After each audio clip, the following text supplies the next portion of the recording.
From Yahoo And Finance, I'm Alexis this is Christoforous. Electionomics. Welcome to another edition of Electionomics. Today, we are going to talk about the convergence of the coronavirus pandemic and politics. Is President Trump's handling of this crisis causing cracks in the Republican Party? And we are delighted to have with us Elaine Kamarck. She's a political scholar and senior fellow at the Brookings Institution. She's also the author of Primary Politics. And by the way, she's worked for a few Democratic campaigns in her day. Elaine, good to have you here. Both Rick and I read your most recent article at Brookings, and in it you talk about how this pandemic may have brought about what you call the first faint cracks in the Republican wall of support for Trump. Lay that out for us. How so? Okay, well, and thank you, by the way, for having me on this morning. As you probably know, the Republican Party, particularly in the Congress, has been incredibly unified behind Donald Trump, even through impeachment, even in many of the things he's done that they've privately grumbled about. They've really been a unified wall. We are seeing faint cracks in that wall of support. And my guess is that if the public reelect numbers tend to go in the direction they're going, those cracks will turn into real cracks as opposed to faint cracks. The first place we saw these cracks was with the governors. Trump at one point tried to say that he was in charge of the country and that what he said governors had to do. Well, that's not true. It's not even constitutional. And when we looked at the governors and whether they were following the Trump model or not, what we found is that of the Republican governors, about a third of them were kind of echoing Trump. Another third were giving a little lip service to Trump, but basically running their own ideas in terms of their states. And another third were simply saying, no, we're not opening it. The science isn't there yet. We're not doing that. So that was the first crack is among the governors. The second one, yeah. Oh, go ahead. No, I'll just continue, please. Yeah, no, the second one is that their House members, moderate Republican House members, are really nervous. They see themselves losing their seats. A lot of Republican House members who were moderates lost in 2018. A lot of those House members see them losing their seats. Among the Republicans in the Senate, there's an odd business going on. First of all, as you know, not the whole Senate is up, but the Senate Campaign Committee actually put out a memo suggesting to their Senate candidates and their Senate incumbents that when asked about the virus, the response should focus not on defending Trump, but on China. Now, that was a real insight as to what the professionals are seeing in this Senate Republican races, which is there's suddenly a lot of vulnerable Republican senators, and the Senate could flip. Obviously, in response to this memo, the White House got very angry. The authors of the memo said, oh, no, that's not what it means. But it was one of those things that gave you a little bit of an insight into where people's heads were. And finally, there's a group that has been always never Trumpers. They were allies of the Bush family and allies of Governor John Kasich. So they were never Trump supporters, but they have actually formed a group called the Lincoln Project, and they're running ads. And there's an ad called Morning in America, Mourning, which it takes its inspiration from the Morning in America ad that made Ronald Reagan was so famous in the Reagan campaign. And it's a pretty devastating indictment of Trump coming from Republicans.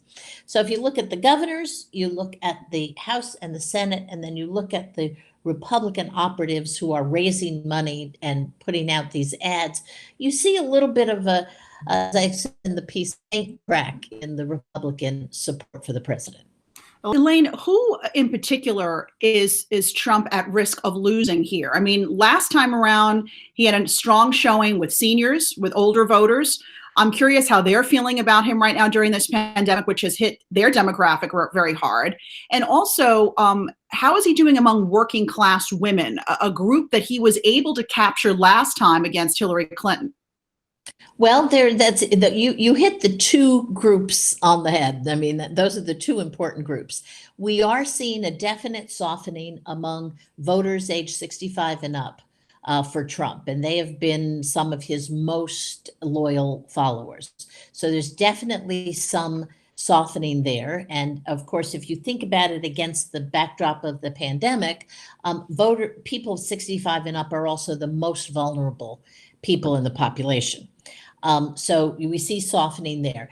And then even before the pandemic hit, we were seeing definite softening among white working class women.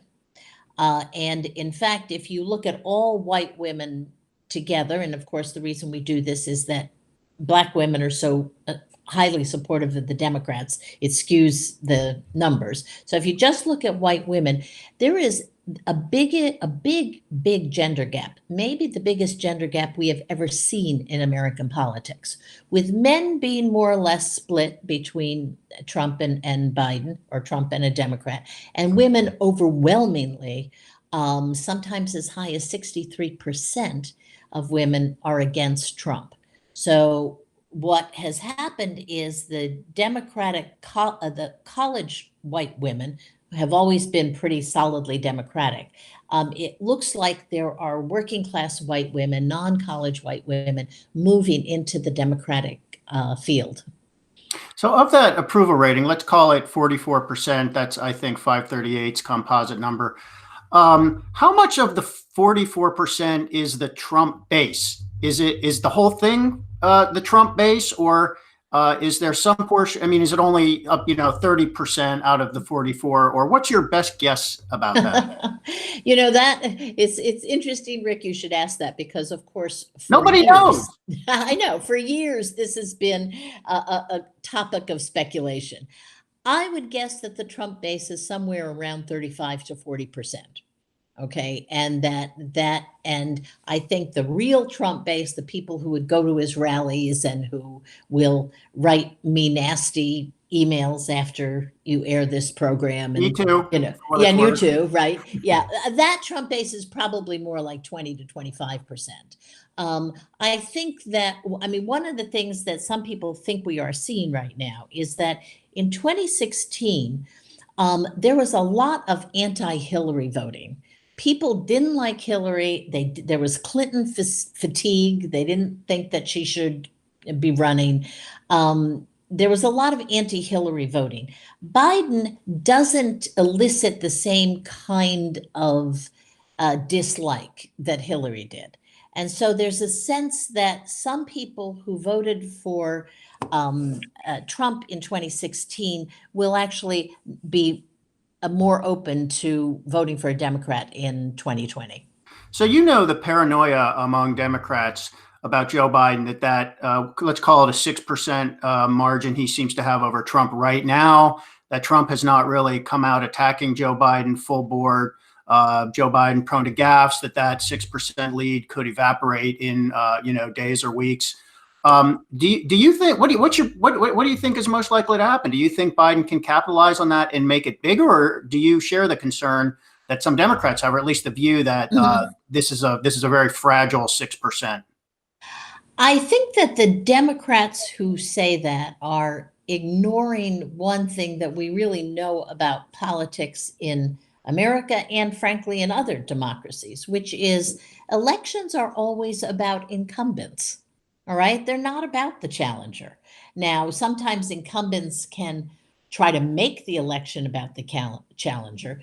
But in this kind of situation where the incumbent, first of all, is so omnipresent on the stage and so omnipresent in the minds of the voters, and where the incumbent has been in the middle of a huge national catastrophe, it's hard to imagine that the Republicans are going to be able to make this election about Joe Biden. It's one thing to do it when there's no incumbent. It's one thing to do it when it's Trump versus Hillary and neither one of them is in office. It's quite another thing to try to make it about your opponent when you're the incumbent. And I think that is what the Democrats who are nervous forget. This is about Trump. This will be about Trump. You know, Elaine, you've seen the ads coming from the Trump camp already, targeting Biden when it comes to his relationship with China. I mean, Trump really ran on this anti-China sentiment. It's been present throughout his presidency. And now with the virus seemingly coming from China, you know, he's digging in his heels even more. Do you think that that's a successful, I'm going to call it political strategy? Because it seems like this anti-China sentiment is just that. It's a strategy. Do you think it's enough to turn things around for him and give him a real fighting chance in November? No, I don't. I think it's like a lot of the, you know, let me step back for a minute.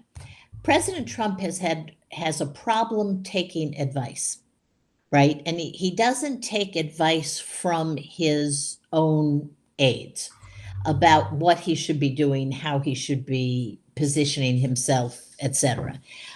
The China strategy strikes me as a strategy guaranteed to rev up his base and turn out his base. But it is not a strategy, I think, that will in fact get sort of moderate voters to come over to him. And I want to go back for a minute to 2018. In 2018, Trump's strategists were, you know, standard Republican strategists, many of whom I know, they're good guys, they're smart political operatives, said to him, make this election about the economy. The economy's great. That's your strong suit. Trump, what did he do? He made the election about immigration and the wall. Okay, he turned that election into immigration and consequently lost a lot of moderate Republicans, particularly women, in a lot of these swing seats, allowing the Democrats to take over the Congress. His tendency is to turn down expert advice and always play to his base. Well, the problem with always playing to his base is that there is no evidence that his base is sufficient to win an election without having included in the base sort of what I call a normal Republican vote and a vote against somebody else. So I don't think the China strategy, I think the China strategy is one strategy. I don't think it's sufficient. Well, Elaine, you read political atmospherics probably better than we do. What do you see Trump's strategy being, especially as we get into the home stretch in the fall? Is it going to be? I mean, he can't run really on the economy at all. Is it going to be his excellent, unprecedented, beautiful handling of the coronavirus crisis, or do you think he'll just retreat to immigration because that's safe ground for him, or what? I think he'll do two things. I think we already see him doing day after day, saying things that are palpably untrue about the coronavirus. And the big one, I think it was yesterday, maybe the day before, was when he appeared in the Rose Garden with that huge sign behind him saying America is, you know, winning at testing more than anybody else. And of course, yes, we are testing in numbers more than anybody else, but that's because we're a really big country, and per capita we are not testing more than anybody else. So it's a little sleight of hand. He is incredibly defensive about his handling of the coronavirus. I expect that this will make it into ads. And look, let's face it, he does it every single day. He is trying to promote an alternative story, an alternative narrative about his handling of the crisis. So I think he'll continue to do that, try to convince Americans that he's handled it correctly. And I think he will, as we were talking a minute ago, I think he will continue to try to mobilize his base. So he will try to stir up anti-China resentments. He will try to bring immigration back in here and say, look, I saved us from hordes of diseased immigrants coming across the borders. I mean, he'll do that kind of thing. But his fatal flaw as a political thinker is that he has always played only to his base. When push comes to shove, he just plays to his base. And with approval ratings below 50% and a crisis going on and weakness in key demographic groups and key states, I think he has to expand his base, and he's never shown an inclination to do so, which is different, by the way, than every other president we have known in the modern era. Always played only to his base. When push comes to shove, he just plays to his base. And with approval ratings below 50% and a crisis going on and weakness in key demographic groups and key states, I think he has to expand his base, and he's never shown an inclination to do so, which is different, by the way, than every other president we have known in the modern era. Elaine, what are the odds that the general election doesn't even happen in November? I mean, I know Trump is talking about, likening himself to being a president during wartime in this pandemic. Might he make the argument, look, during this time of super uncertainty, we can't have an election right now, and I just need to remain president? How likely is that? Extremely unlikely. First of all, the Constitution says you must have electors chosen at a certain time in the fall. So if there's a constitutional issue, and the date of the election is actually set by a law in the that calls for the first Tuesday in November. This law was passed in 1845. We have had presidential elections in the middle of a civil war, First World War, Second World War. We have always held presidential elections. The only way to change that would be to have the Democratic House of Representatives change the law, and you would still then have a constitutional mandate to dealing with the selection of electors. So this is not going to happen. I mean, it's not going to happen. Now, the second thing to bear in mind is that one of the most interesting things happening in America is that before this pandemic, we were moving to a situation where most people did not vote at the polling place. In fact, what most people did is what a lot of people did was they voted from home. So let me give you one interesting statistic. In 2018, only 62% of Americans voted in person at a polling place. Isn't that interesting? That means that 38%, right, were voting either absentee in an all paper ballot state, or they were voting at an early voting place. So even before the pandemic, the trend was for people to vote not at their polling places.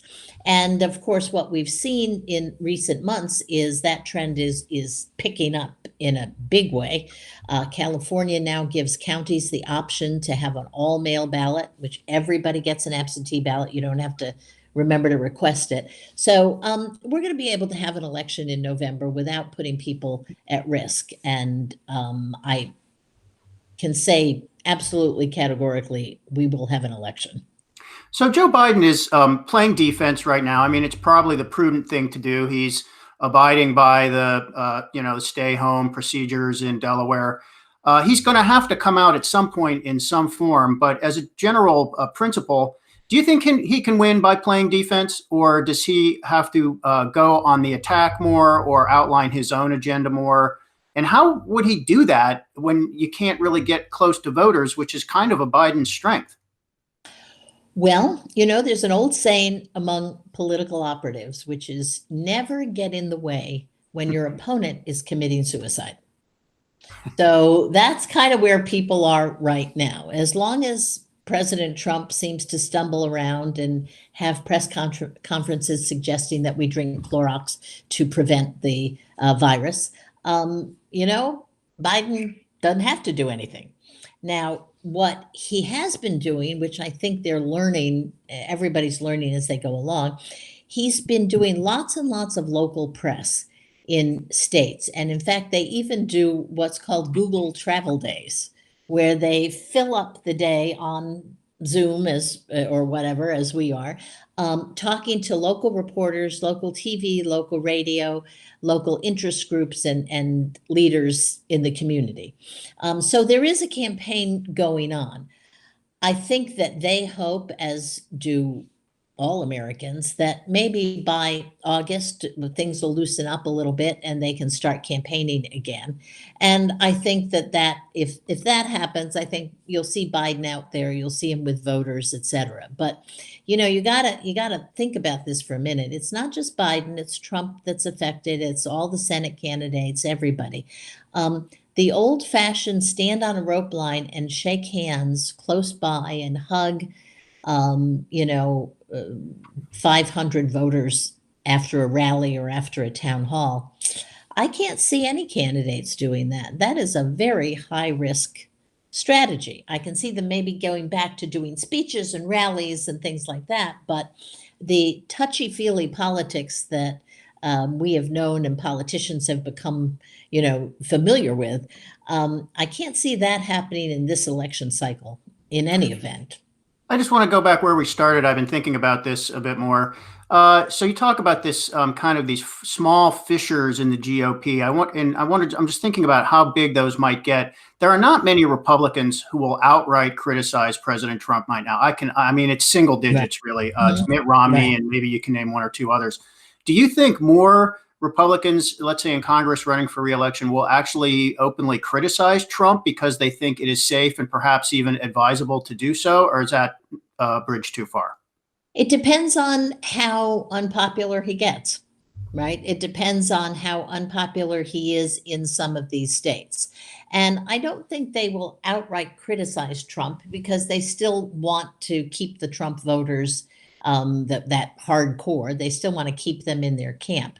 But I think what's more likely is that they will simply distance themselves from Trump. And the distancing will come in their rhetoric. They'll have policies that are non-Trumpian. They will highlight the fact that they work well with Democrats. I think that they'll distance themselves. You know, in 2018, Trump was not invited to campaign with many Republican members of Congress. He was pretty scarce on the campaign trail. The vulnerable members of Congress did not want him out there. And I think if the trends continue as they are, what you'll see is the Senate candidates, especially these vulnerable Senate candidates, and there's 4 at least, and possibly some of these moderate House members will say, please, Mr. President, don't come campaign with us. Just real quickly, what is a red alert for Trump in terms of approval rating or re-election rate? Would it be some approval rating below 40%? Would it be 8% Joe Biden lead, 10% Joe Biden lead? What becomes insurmountable to your mind? I think that his approval ratings have put him in trouble for re-election for the last 3.5 years. I mean, this is a president it's pretty unprecedented. He has never gotten to 50%. He cannot get out of the low to mid 40s. So I think that's already put him in trouble. If he has at times dipped to 38%, I think if he starts dipping below 40%, the trouble is even more serious than it is now. And I think the Biden lead, again, we have to realize that this is an electoral college thing and electoral college decision, and it's state by state. So California alone, given how Democratic it is, for instance, California had a 4 million vote advantage for Hillary, and she won nationally by 3 million votes. So you can see how California distorts in a funny way, the national picture. So I think what we have to do is we have to look at swing states. And there, I think, to get Biden up over the hump, he probably needs to be 5 to 10 points ahead of Donald Trump. And then I think it will probably follow in some of these important states. All right, we're going to leave it there. Elaine Kamarck, Senior Fellow at the Brookings Institution and author of Primary Politics. Great conversation, and thanks for stopping by our humble Electionomics podcast. Well, thank you for having me, and be safe, everyone. All right, you too. And before you go, we just want to make sure folks follow us. I'm at Alexis TV News. Rick? I'm at Rick J. Newman. And Elaine, if you want to put your Twitter out there so you can get love notes from our many viewers, listeners, feel free. It's just at Elaine K. Mark. That's all. And it gets to me. That's all she wrote. All right, everybody. Thanks for being with us. Stay safe, and we'll see you next time.